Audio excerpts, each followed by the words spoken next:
Какво прави едно правило задължително? Страхът от санкция или нещо много по-дълбоко? В общата теория на правото студентите учат определения.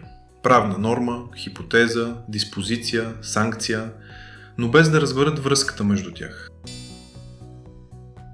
Правната норма не е просто текст в закон. Тя е логическа конструкция, условие, поведение, последица. Но не всяко правило е право. Моралът също изисква поведение. Разликата е в държавната гаранция.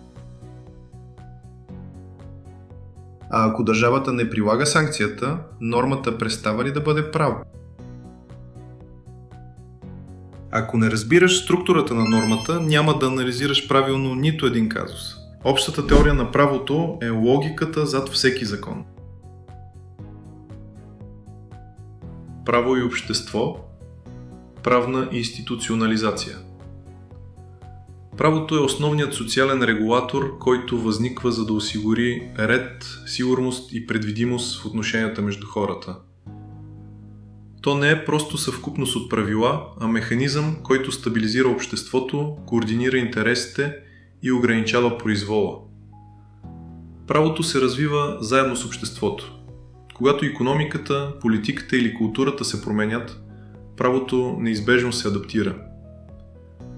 Правната институционализация е процесът, чрез който определени обществени отношения стават правно регулирани. Това се осъществява чрез създаване на правни норми, изграждане на правни институции, като съд, прокуратура, администрация и установяване на процедури и санкции. Например, отношенията купувам-продавам се институционализират чрез договорното право и закона за задълженията и договорите. Общата теория на правото като наука. Възникване, развитие, предмет и система. Общата теория на правото е фундаменталната юридическа дисциплина, която изследва общите закономерности на правото като явление. Тя е теоретична наука, метаюридическа основа за всички правни отрасли и съчетава философия, логика, социология и право. Предметът ѝ включва изучаване на правото като система, на структурата на правните норми, на юридическите факти, източниците на правото, правните принципи, субектите на правото, правоприлагането и тълкуването. Системата на тази наука обхваща няколко дяла. Теория на правната норма, теория на източниците на правото, теория на правоотношението, теория на правоприлагането, теория на тълкуването и философски концепции за правото. Методология на общата теория на правото. Юридически методи и подходи. Методологията е съвкупност от научни средства за изследване на правото. Догматичният метод анализира нормите такива, каквито са написани, използвайки логически правила и легални понятия. Системният метод разглежда правото като вътрешно свързана система, в която всяка норма трябва да се тълкува във връзка с останалото законодателство. Историческият метод проследява развитието на правните норми и е особено важен при тълкуване на конституционни разпоредби. Сравнително-правният метод позволява сравнение между правни системи, например европейското континентално право и правото на Съединените щати. Логическият метод използва аргументация чрез аналогия, дедукция и аргументи. Общата теория на правото в системата на науките. Общата теория на правото стои на границата между философските и юридическите науки. Тя е тясно свързана с философията, чрез ценности и концепции за справедливост. С логиката, чрез правилата за правно разсъждение. С политологията, чрез анализа на институциите и властта. С икономиката, чрез института на собствеността и пазарните отношения. С социологията, чрез изучаване на нормите и социалното поведение. И с етиката, чрез моралните критерии. Общата теория на правото обединява тези направления и предоставя цялостно обяснение на правната система.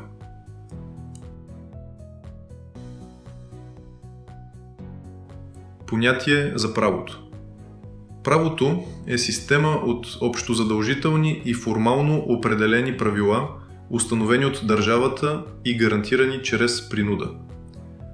Основните признаци на правото са нормативност, наличието на трайни правила, формална определеност, писмено изразяване, общозадължителност, действие спрямо всички, гарантирана принуда, възможност за санкции и системност, вътрешна логическа подреденост.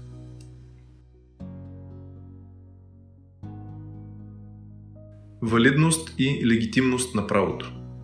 Валидността е юридическата сила на правната норма. Една норма е валидна, ако е приета от компетентен орган по установената процедура, в изискваната форма и не противоречи на по-висшестоящ закон. Легитимността е общественото признание и моралното оправдание на правото. Възможно е дадена норма да бъде валидна, но да не е легитимна. Например, при закони приети в авторитарни режими.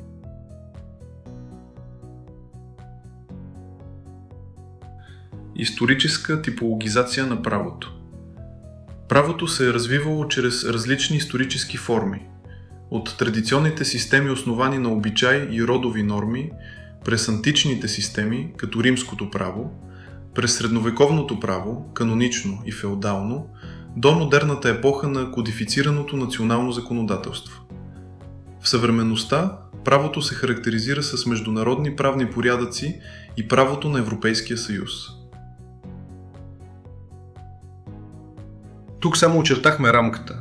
В пълното обучение разглеждаме детайлно елементите на правната норма, видовете правни норми и методите на тълкуване. Правото не започва от закона. То започва от разбирането.